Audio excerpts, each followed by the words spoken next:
spent 27 or close to 30 years between service in the Army and service in the analysis section of the CIA.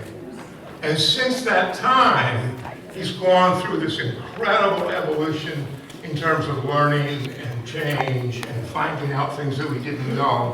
So what I'm hoping to hear, as he advertised a little bit earlier, how we can begin to think in a new way about how to stop this modern warfare. So, visiting us from the high vaulted ceilings of Washington, D.C., Ray McGovern. I'm just really impressed that Veterans for Peace and Veterans for Foreign Wars, two organizations that don't often cooperate with each other, have seen the merits of holding this consolidated meeting, and that so many of you have come. And yeah, I think that's, and I mentioned the Raging Grannies before. You know, they are a witness to me, and so have been countless women, as I've sort of learned a little bit about justice and how one strives for justice. I'm thinking of Code Pink, for example. Yeah, right. Some of you know that I had a unique chance exactly 10 years ago now to challenge Secretary Rumsfeld and show that he lied through his teeth. Now, the only way I got in there was because Code Pink told me about it and got me a ticket. And the other way was that I'm sitting there early, sitting next to the microphone like here, you know, and I knew I had the goods on him. And this is a very southern, white, male, defense-friendly, well-heeled audience. And so I'm saying, I don't know if I should, you know, I don't know. And then, so the spirit came into my head and said, you know, McGovern, Medea Benjamin, or Cindy Sheehan, or Ann Wright, they wouldn't be having this conversation in their head. What kind of a wusser are you? Get up there and ask. I kid you not. I kid you not. I think that's really important because it is the women that take the lead here. And again, at the end, we're going to be taking sign-ups for the Raging Grandpas. I'd like to say one other thing before we get started here, and that is that I had the privilege of being on the U.S. boat to Gaza. We called it the Audacity of Hope, with several people like Medea and Alice Walker and Ann Wright and the same suspects. And what a crew that was. But there was also a man on that crew. Actually, he was the captain. And when we were told that the president couldn't persuade Netanyahu not to shoot us up as he had done the year before, and that we were held because our air conditioning unit seemed to be not working correctly, hello, no U.S. ships were allowed to go or boats from Aegean shores. Well, our captain got up and we said, let's go anyway, and we did. And we got 9 nautical miles out into the Aegean, and I'll tell you, that was really, really heady stuff. Captain John, are you here? Would you please stand up, because we want to pay attention to men as well. Where's Captain John? He introduced himself to me before. You up there, John? Yeah, there he is. Oh! I don't get out this way very often, but it's a real pleasure to see old friends and to hear from some of you that you actually tune into RayMcGovern.com. And now that I've said that, when my son who set up the website asked me, did you mention it? Now I can tell you I did. I'd like to start out with one very prominent woman whom some of you may remember because she was here 9 years ago, the last time I was here. Her name was Faisa Al-Araji.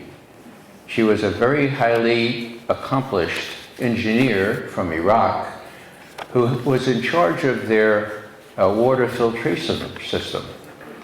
Code Pink had arranged to have some professional women from Iraq tour the United States to tell American citizens what was going on.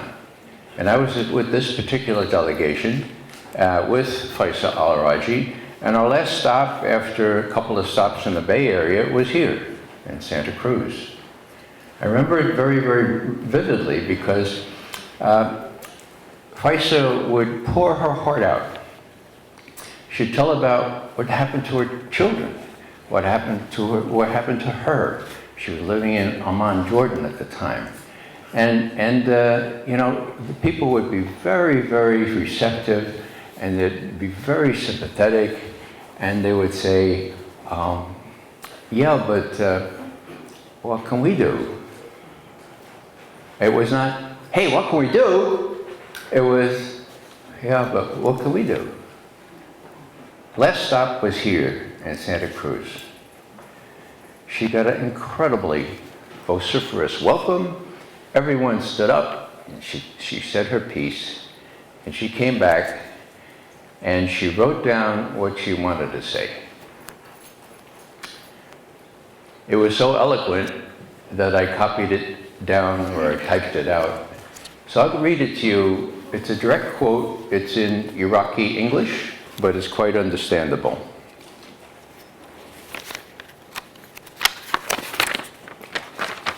Quote, so Iraqis are in the middle between American people who don't know what to do always, and American administration who had plans to war and never listened. Where is the key to help Iraqi people? In the beginning of my meeting here, I feel sad for American people. But after passing of time, my people are dying, and Americans still asking stupid questions like, what can I do? I feel sick. She took the paper that she wrote that on, and she shoved it across the table where we were sitting together. Yeah, that's all I could do is. So let's try to figure out this time around how to do the right thing, to quote Dan Berrigan. James Douglas, whom some of you know, wrote JFK and the Unspeakable, the best book by far on the Kennedy assassination. If you haven't read it, you really should. He's a Catholic worker that set up a Catholic worker house in Birmingham, Alabama, of all places. And he had an excerpt of a poem by Thomas Merton at the beginning of his book. The name of the book, again, is JFK and the Unspeakable, Why He Died and Why It Matters. And again, it hasn't gotten a lot of publicity for reasons you'll understand, but you ought to get a hold of it. It's in paperback now. Douglas writes, quote, I first wrote Thomas Merton in 1961 at his monastery, the Abbey of Gethsemane in Kentucky, after I read a poem he had published in the Catholic Worker, Dorothy Day's publication. Merton's poem was really an anti-poem, spoken by the commandant of a Nazi death camp. It was titled, get this folks, Chant to be used in processions around a site with furnaces. Merton's chant proceeded matter-of-factly through the speaker's daily routine of genocide to these concluding lines, quote, do not think yourselves better because you burn up friends and enemies with long-range missiles without ever seeing what you have done. Wow, 1961. Do not think better of yourselves because you burn up people with long-range missiles. Commandant of a Nazi death camp. Now, when we ask ourselves, tonight we're going to ask ourselves, what can we do? We're not going to ask ourselves, well, what can we do? Okay? We're going to try to find out to do the right thing. Now, I have learned in traveling around the country and parts of the world that there is a typical American trait that is not all that good. And it is, and I'm guilty of it just like everyone else. You may recognize it in yourself. We're reluctant to embark on any worthwhile endeavor unless there's a reasonable prospect that will be successful, right? I mean, hello, who likes to be laughed at? You know, who likes to hear, hey, McGovern, what did you think you were doing turning your back and standing up when Hillary Clinton was speaking? What were you going to come with? Come on, you know? Who wants to hear that kind of stuff, right? Okay. So, thanks, I've recovered from my injuries. And my pride, I think. But that's a serious problem. And Joanna Macy addresses it in that wonderful book she wrote, Active Hope. She talks about different kinds of hope. One, the hope that you get if you're pretty sure that you can achieve your objective. And the other, and that's sort of a passive hope, the more active hope she advertises is not being sure that you're going to be successful. So I'd like to tell you a story from Dan Berrigan's autobiography. It seems particularly relevant tonight. He wrote To Dwell in Peace, and again, it's a book I recommend to everyone. He wrote it about 30 years ago. And he described what happened after the first major action they took against the Vietnam War, which was in a little town called Catonsville, Maryland, a little dorf there. But what they did was they collected a bunch of draft cards, they poured their own blood on them, and they set it afire with homemade napalm. Yeah, there's a little group of 8 or 9 of them.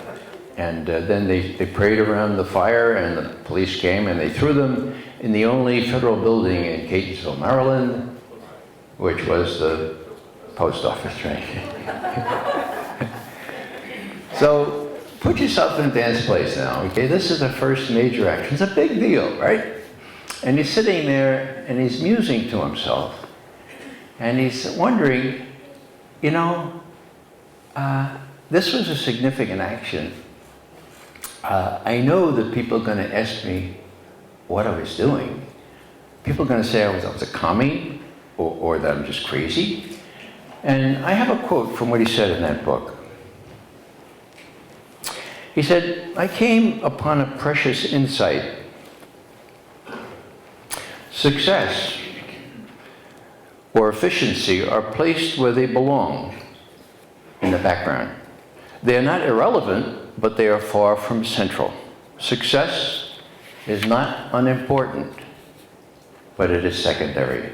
Whoa, that jars, doesn't it? I mean, you know, we think it should be more important. I was in need of such reflections, says Dan, as we faced the public after our crime. All sides agreed we were either fools or renegades or just plain crazy. One had very little to go on, says Dan, but one went ahead anyway. The act was let go, its truth and goodness were entrusted to the four winds. Indeed, good consequences, good results, success, were of small matter to me compared with the integrity of the action, the need responded to, and the spirits lifted. Wow. The good of the act speaks for itself. That's kind of hard for me to get my head around. Maybe it's equally hard for you. So, coming to me as from Dan when I read it 30 years ago, I said, you know, I'm going to file that away. That might be helpful someday. And sure enough, it has been.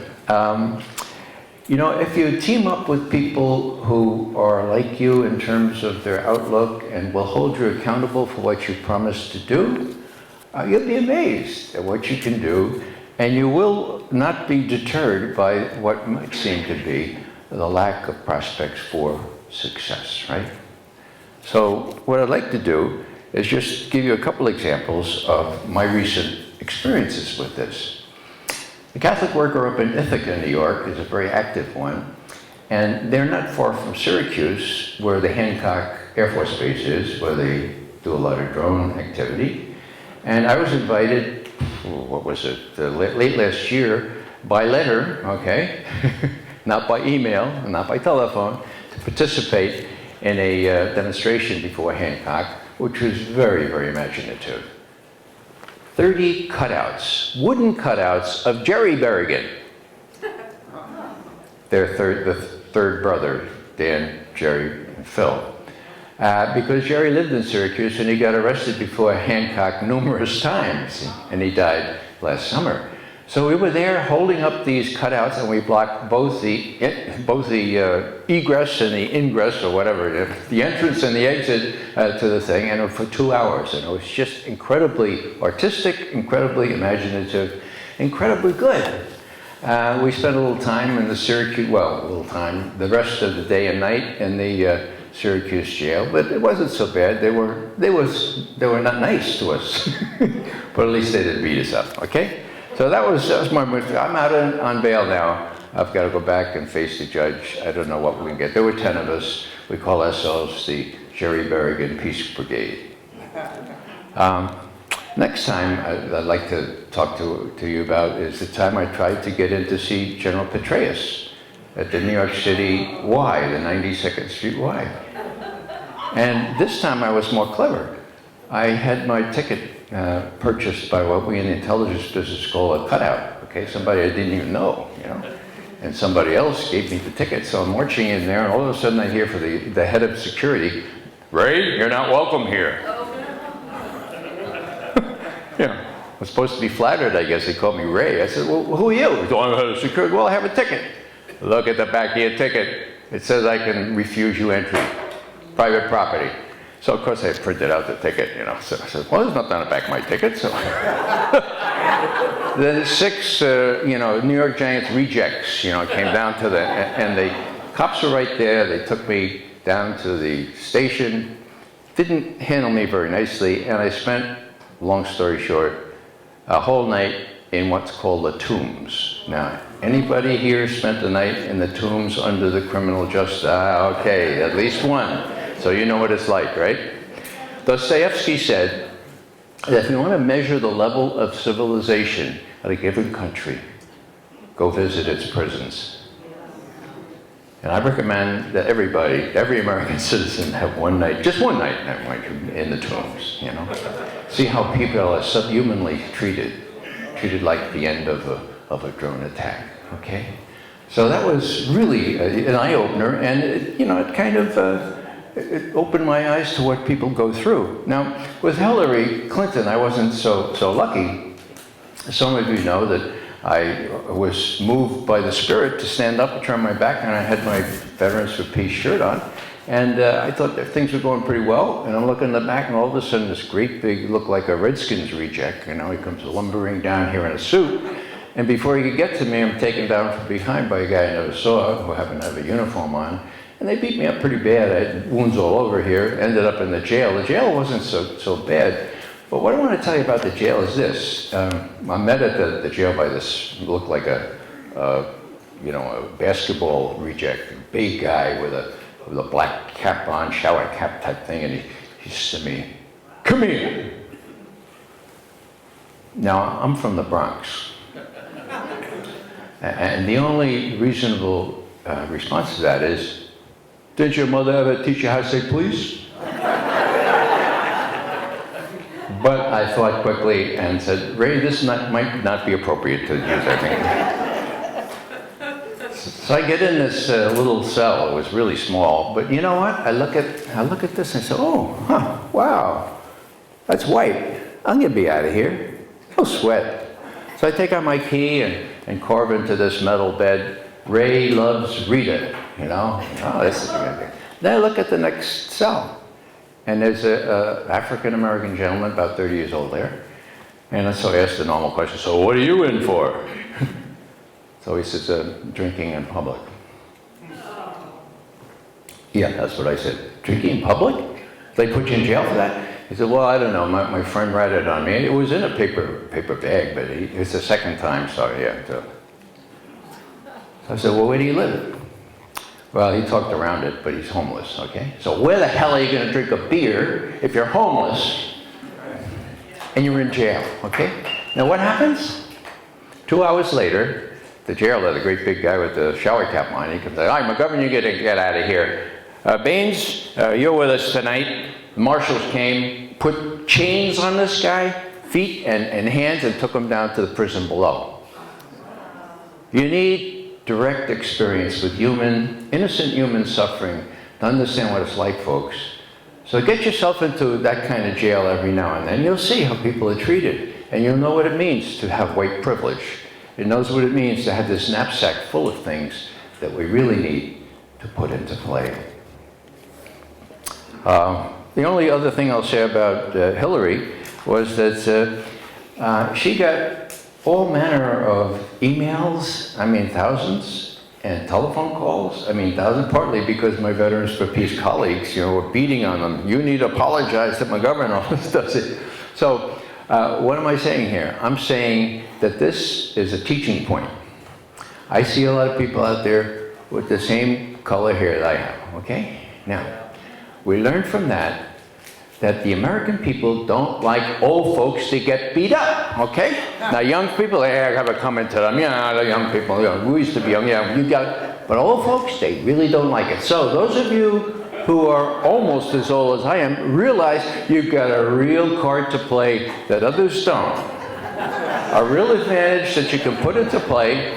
And you know what? The young people need that. They need that. They need to see people care enough to take risks.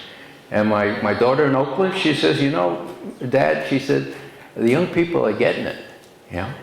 They're really getting it. Bernie is helping, but they're getting it. They realize they can make some changes here. And it's different. It's different. And I take that to be true. So what they need is a little encouragement, and who are they going to get it from but us? Right. The elders. Now, last thing I'll say is that if you're in this kind of activity, you've got to have a little bit of a light touch to fall back on, a little bit of sense of humor. And just to finish the story about Dan Berrigan in the post office prison there in Catonsville, Maryland, 1968, he's a poet, as you know, and he has a way with words. And this is what he said. We sat in the custody in the back room of the Catonsville post office, weak with relief. Some of you can identify with that. You do a major action, it's over, 3 or 4 FBI honchos entered portentously. Their leader, a jet-jawed paradigm of an FBI inspector,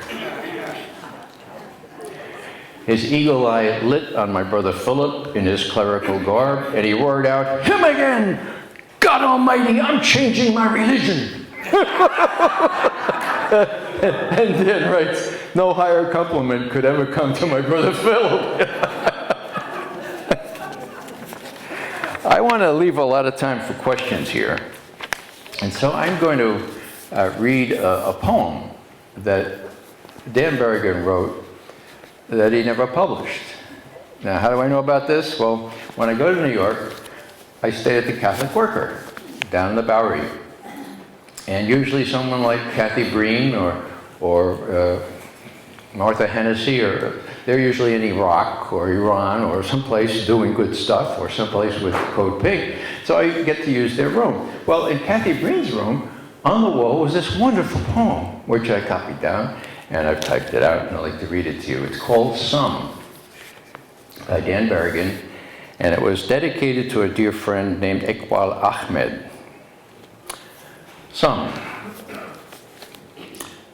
stood up once and sat down. Some walked a mile and walked away. Some stood up twice and then sat down. I've had it, they said. Some walked 2 miles, then walked away. It's too much, they cried. Some stood and stood and stood. They were taken for fools. They were taken for being taken in. Some walked and walked and walked. They walked the earth, they walked the waters, they walked the air. Why do you stand, they were asked, and why do you walk? Because of the children, they said, and because of the heart, because of the bread, because the cause is the heart's beat and the children born and the risen bread. Now, I confess I have a special identification with the risen bread, but I've learned that there are basic things that we all share, that we really all share. And I learned that in a very poignant way, speaking in Berkeley 9-10 years ago. I was talking about torture, okay? And I made the mistake, well, anyhow, I said, you know, I feel particularly trouble about torture, besides all the other reasons, because the guy I try to follow was tortured to death. Yeah, his name is Jesus, and he came from Nazareth, and they tortured him to death.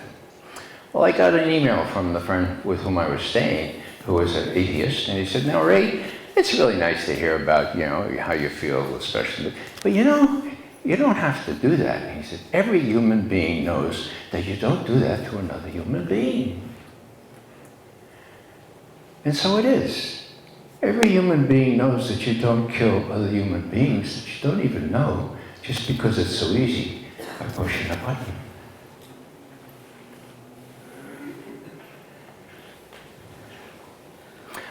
I have a favorite novelist. His name is Kurt Vonnegut.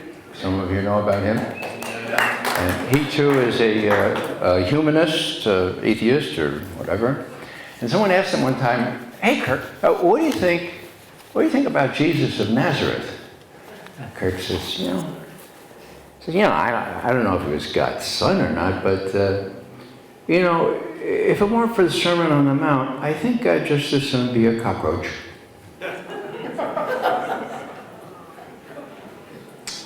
What I'm saying here is we all share values. They don't have to be American values. They're human values, for God's sake. What we saw going on in that film is valueless. What we need to do is find some way to put some value into the equation. I think I'll finish with a poem, because I think Dan Berrigan would like me to lighten things up a little bit. It's a poem, it's an Irish poem, Yeats. And as many of you know, this was the week of the 100th anniversary of the Easter Rising. I hope you observed that appropriately with a Guinness or something like that. Now, that was resistance of the kind that we can learn something from. I'm for nonviolent resistance, but, I learned at my grandparents' knees what it was like in English-occupied Ireland. So, this is a little lighter. It's called The Fiddler of Dooney. But when I play my fiddle in Dooney, folk dance like a wave of the sea. My brother is priest in Kilvarnet, my cousin in Bachnabawi. I passed my brother and cousin. They read from their book of prayer. I read from my book of songs that I bought at the Sligo Fair. When we reach the end of time, St. Peter sitting in state, he'll call the three of us up. But he'll ask me first through the gate. For the good are always the merry, saved by an evil chance, and the merry love the fiddle, and the merry love to dance. And when the folk there see me, they'll all come up to me saying, "Here's the fiddler of Dooney," and they'll dance like a wave of the sea. So I wish you a sense of justice in the spirit of Dan Berrigan, a sense of poetry and laughter and good humor in pursuing the task and in figuring out how to do what we're supposed to do so that we can go tell Dan Berrigan at the end of time, we did our best to do the right thing. Thank you very much.